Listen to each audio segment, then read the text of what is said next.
बिस्मिल्लाहिर्रहमानिर्रहीम। जनरल भी उस वक्त तमाम फौजी कवायद ज़वाबत भूल चुका था और बार बार इल्तिजाएं कर रहा था कि उसे ज़िंदा छोड़ दिया जाए। भारतीय जनरल से मैंने जो भी सवाल पूछे उनका जवाब देते हुए उसने अपनी तान यहीं पर तोड़ी कि उसे ज़िंदा छोड़ दिया जाए। मैं अपने सवाल और जनरल के दिए हुए जवाब इसलिए यहाँ तहरीर नहीं कर रहा कि उन सवालों के जवाबात पर मैंने अपने आइंदा मिशनों को तरतीब देना था। अगर यहाँ सवालों जवाब ज़ाहिर कर दूँ तो इस तरह कहानी की दिलचस्पी ख़त्म हो जाएगी। जनरल के मुतल्लिक मैं यहाँ सिर्फ इतना अर्ज करूंगा कि उसने वो सब कुछ बता दिया जिसकी वजह से हमें अपने आइंदा टारगेट्स को हिट करने में बहुत मदद मिली। जब जनरल से मैंने तमाम सवाल पूछ लिए तो मेरे इशारे पर इमरान ने उसके सर के पिछले हिस्से पर रिवाल्वर से चोट लगाकर उसे बेहोश कर दिया। उस वक़्त मैं और मेरे साथी इंतहाई जहनी तनाव का शिकार थे। सऊदी अरब में हमने पहले 2 अफराद विजय और कर्नल को कत्ल किया था और जो जिंदा कैदी हमारे पास थे, अगर उन्हें हम जिंदा छोड़ देते तो बहुत थोड़े ही टाइम में सऊदी पुलिस हमें गिरफ्तार कर लेती और हम सब का अंजाम कार जामिया मस्जिद के सामने सार कलम होने पर होता। हम सब साथी मौत से तो ना डरते थे क्योंकि हम तो शुरू से ही जान हथेली पर लिए फिर रहे थे। हमें बस फिक्र थी तो ये कि कहीं हम अपने मिशन की तकमील से पहले ही ना धर लिए जाएं और हमारी रूहें भी नामुकम्मल मिशन की वजह से कहीं भटकती ना रहें। मैंने मुजम्मल के कान में कुछ कहा तो वो कमरे से बाहर चला गया। अब त्रिपाठी की बारी थी। उसे मेरे सामने लाया गया तो उसकी हालत देखकर मुझे हंसी आ गई। मैंने अभी तक इस पर कोई सख्ती नहीं की थी। सिर्फ खौफ और 2 साल के बगैर लाशें देखकर ही उसकी पतलून और वो हिस्सा फर्श का जहां पर वो पड़ा था खराब हो चुका था। त्रिपाठी, मैंने उसे मुहातब करते हुए कहा कि तुमने देखा कि मौत और जिंदगी के दरमियान किस कदर बारीक लकीर खींची गई है। इसलिए इससे पहले कि तुम्हारी मौत इस लकीर को क्रॉस कर जाए, मुझे उन इसराइली, भारतीय और पाकिस्तान मुखालिफ पाकिस्तानियों के नाम और पते बता दो जो पाकिस्तान के खिलाफ सऊदीया में रहकर काम कर रहे हैं। तुम्हारे जनरल ने हमें अच्छी खासी इंफॉर्मेशन दे दी है, इसलिए हमने उसे हलाक नहीं किया। तुम भी सब कुछ बताकर जान बचा सकते हो। त्रिपाठी डीएमआई का पुराना घाघ था। लाशों को देखकर और जान के खौफ से वह पतलून तो गीली कर चुका था, मगर जब उसे मेरे सामने लाकर खड़ा किया गया तो वो खासा संभल चुका था। वो पाकिस्तान दुश्मनों के नाम और पते बताने की बजाय इधर उधर की हाँकने लगा। उसने बिल्कुल वही अंदाज इख्तियार किया जो मैंने डीएमआई में अपनी हिरासत के दौरान अपनाया था। उनको उनकी फौज के मुतल्लिक ओल्ड इंफॉर्मेशन देकर उन्हें उलझा दिया था।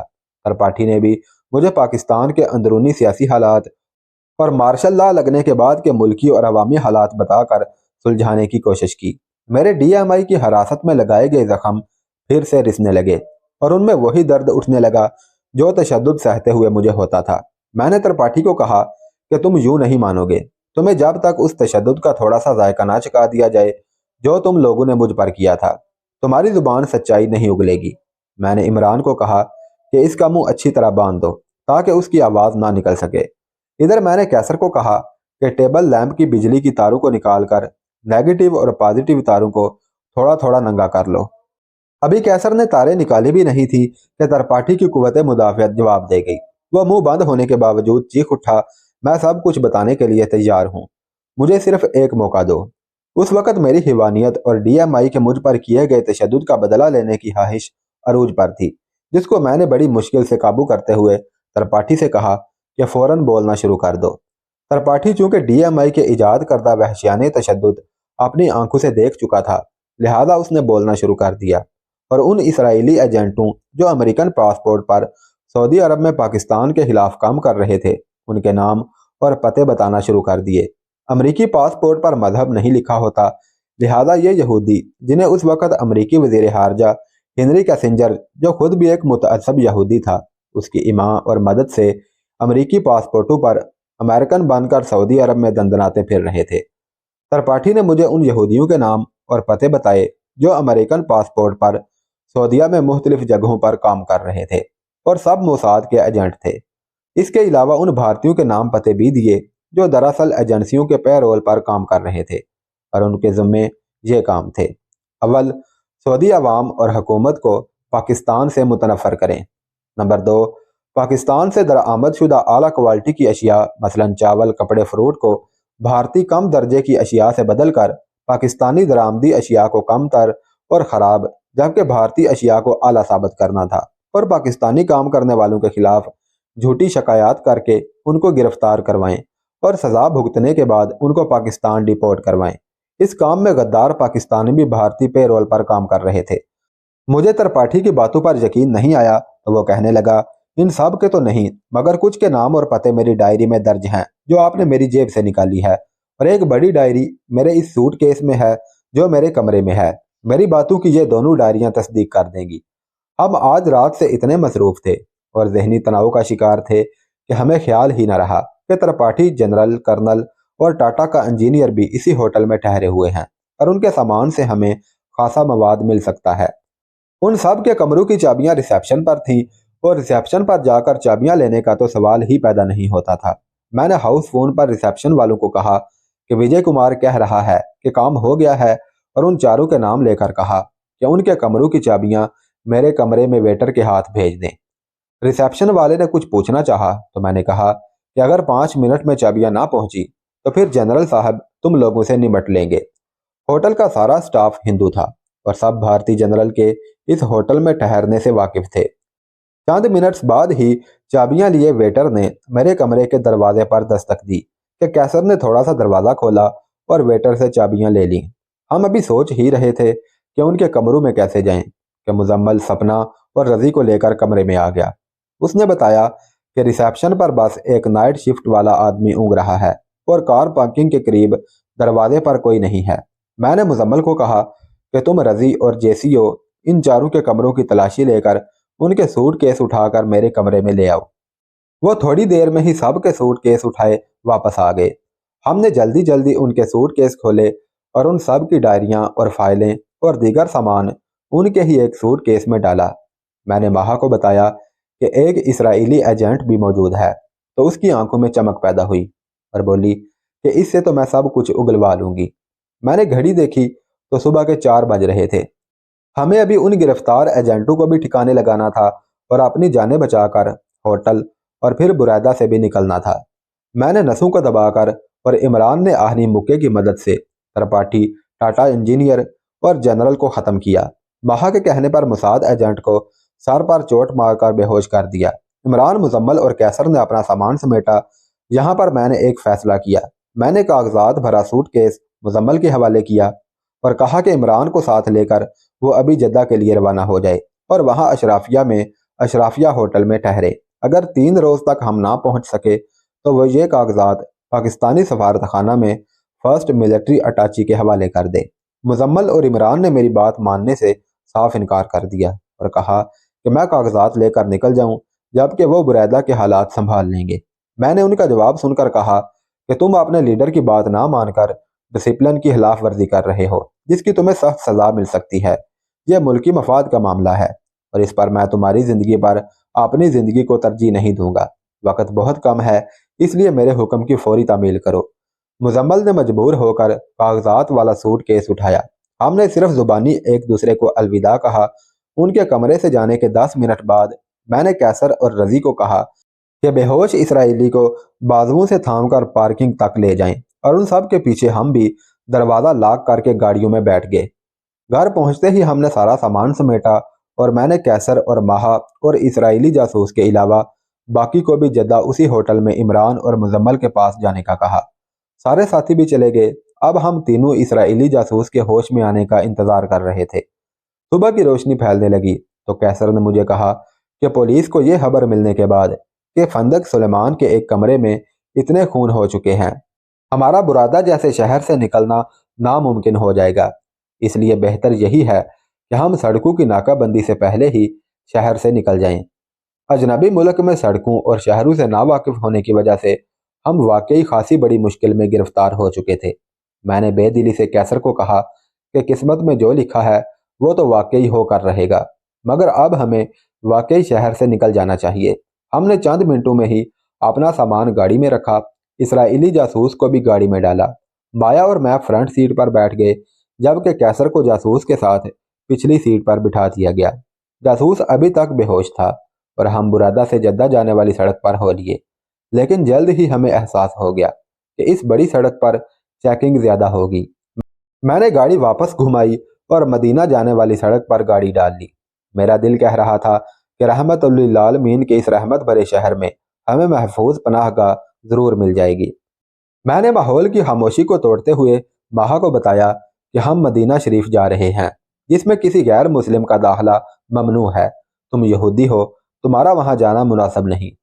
माहा ने नजरें नीची किए हुए जवाब दिया, आप लोगों के हुस्न सलूक और औरत की इज्जत और मुकाम को समझने और थोड़ा बहुत इस्लामी लिटरेचर पढ़कर मुझे खासे अरसे से यह एहसास हो रहा था कि मैं इस्लाम कबूल कर लूँ। अब हम उस शहर की तरफ जा रहे हैं जहाँ अल्लाह के आखिरी नबी करीम सल्लल्लाहु अलैहि वसल्लम महवे इस्तराहत हैं। इससे अच्छा और कौन सा मौका होगा जब मैं इस्लाम कबूल करूँ। मैंने माहा की बात सुनकर गाड़ी सड़क के एक किनारे पर खड़ी कर दी और माहा को, जिसने पहले ही हिजाब ओढ़ रखा था, कलमा पढ़वाया। कलमा पढ़ने के बाद माहा ने अपने दोनों हाथ उठाकर दुआ मांगी, ऐ अल्लाह, मैं सच्चे दिल से तेरे आगे इकरार करती हूँ कि मैंने यहूदियत को छोड़कर इस्लाम कबूल कर लिया है। तू दिलों के भेद जानने वाला है। अपने आखिरी नबी सल्लल्लाहु अलैहि वसल्लम के सदके मेरे गुज़िश्ता गुनाहों और गुमराही के कामों को माफ़ कर दे। फिर रसूलुल्लाह सल्लल्लाहु अलैहि वसल्लम की ज़ाते अक़दस को मुखातब करते हुए बोली, ऐ मुहसिन इंसानियत, मैं तेरे शहर में इस यकीन के साथ दाखिल हो रही हूँ कि तेरी रहमतें ना सिर्फ मेरे माजी के गुनाहों से मुझे पाक कर दें, बल्कि मेरी आइंदा ज़िंदगी में भी, जिसे मैंने तेरे दीन की पनाह में आकर तेरे दीन के लिए वक्फ कर दिया है, मेरी राहबरी करेंगे। माहा ने अपने इस्लाम कबूल करने की दुआएं अरबी में मांगी थी।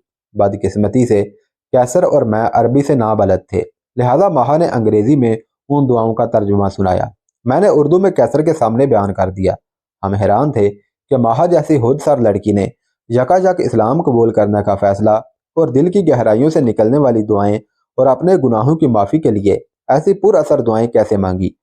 माहा ने अपने चरस और हीरोइन के स्टॉक को अपने पर्स से निकालकर सड़क से ज़रा दूर जाकर नजर आतिश कर दिया।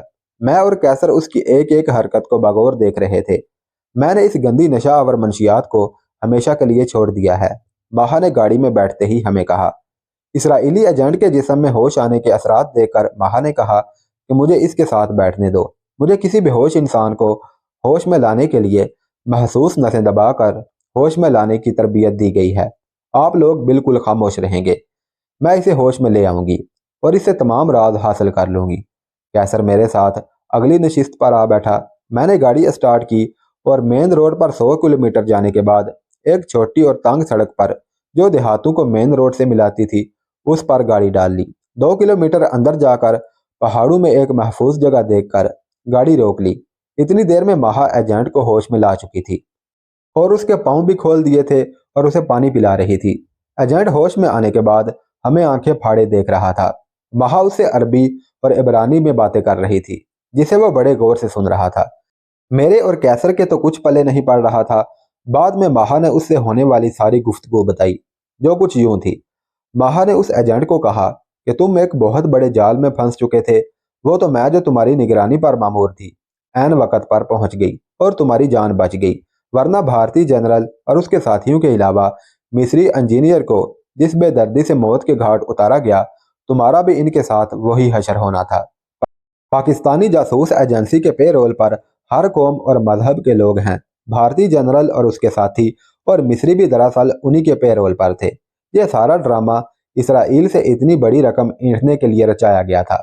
मेरे और कैसर की तरफ माहा ने इशारा करते हुए एजेंट को कहा कि जब हमारे हेडक्वार्टर को इस साजिश की खबर मिली, तो इन दोनों ने, जो हमारी एजेंसी के पेरोल पर हैं, उस जाली कागजात बेचने वाले पाकिस्तानी को हलाक करके कागजात अपने कब्जे में कर लिए और उसकी जगह संभाल ली।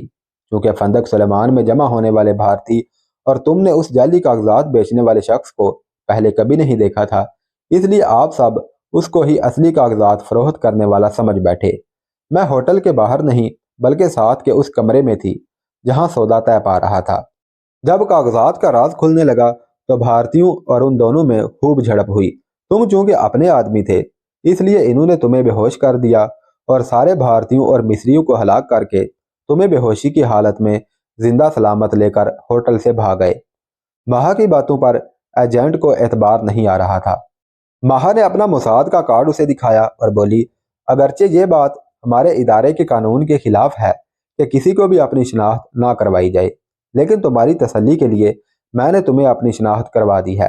मैं मुसाद की एक कहना मश्क एजेंट हूँ और भारत, खटमंडो, इराक, अबू धाबी के अलावा थाईलैंड और मलेशिया में भी आपने तफवीज़ शुदा कामों पर कामयाबी से काम कर चुकी हूँ। माहा ने उसे मजीद यकीन दिलाने के लिए सीनियर अफसरान और इसराइल के अंदर और बैरून मुल्क ट्रेनिंग सेंटरों के मुतल्लिक ऐसे अंदाज से बताया कि वो एजेंट उसके दाम में आ गया। और फिर उसने माहा से, फिर मुझसे और कैसर से गर्म जोशी से हाथ मिलाकर उसकी जान बचाने पर हमारा शुक्रिया अदा किया। अब वो पूरी तरह से माहा के दाम में फंस चुका था। माहा ने उसे याद दिलाते हुए कहा कि हम अभी तक बुरी तरह से खतरे में घिरे हुए हैं। फंदक सुलेमान के उस कमरे में पड़ी लाशों तक पुलिस अब तक पहुंच चुकी होगी और अब हर तरफ कातलों की तलाश भी शुरू हो चुकी होगी। क्या तुम किसी महफूज जगह तक हम सब को ले जा सकते हो? इसराइली एजेंट कुछ देर सोचने के बाद बोला कि हम अभी कहाँ हैं? मदीना के करीब, माहा ने जवाब दिया। अगर हम जद्दा पहुंच सकें तो किंग अब्दुल अजीज इंटरनेशनल एयरपोर्ट को तामीर करने वाली जर्मन कंपनी हातफ में हमारे कई आदमी काम कर रहे हैं, बल्कि जद्दा में उसी कंपनी के रिहायशी इलाके में हमारा ओरिजिनल हेडक्वार्टर भी है। दमाम में ऑयल कंपनी आरामको में भी हमारे काम करने वाले कई अमेरिकन हैं, लेकिन दमाम यहाँ से बहुत दूर है, इसलिए बेहतर होगा कि हम मदीना से यम्बा जाने वाली सड़क पर हो लें और रास्ते में ही जद्दा जाने वाली सड़क पर मुड़ जाएं। मैंने माहा को कहा कि इसे कहो कि हम पहले मदीना चलते हैं और वहाँ 1 घंटा गुजार कर और आराम करके जद्दा के लिए रवाना हो जाएंगे। इसराइली ने मुझे मुखातब करते हुए कहा कि अब जब के तमाम बातें साफ और वाज़ेह हो चुकी हैं तो फिर तुम डायरेक्ट मुझसे गुफ्तगू क्यों नहीं करते? मैं अच्छी खासी इंग्लिश बोल सकता हूँ। मदीने के दाखिली रास्ते पर तुम्हें खुद को मुसलमान जाहिर करना और अपनी शनाख्त करवानी होगी। मैंने उसे ये बात कही तो वो हंस पड़ा और बोला, सऊदी अरब में हम सब मुसलमान बनकर ही आते हैं। मेरे पास मिस्री पासपोर्ट है जिस पर मेरा मजहब इस्लाम दर्ज है।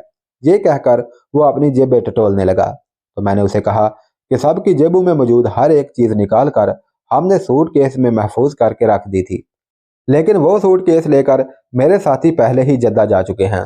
तुम यूं करना कि चेक पोस्ट पर पहुंचकर खुद को मरीज जाहिर करना और दर्द की वजह से कराहना और पुलिस वालों से 1-2 फिक्रे अरबी में बोलकर उन्हें मुतमईन कर देना।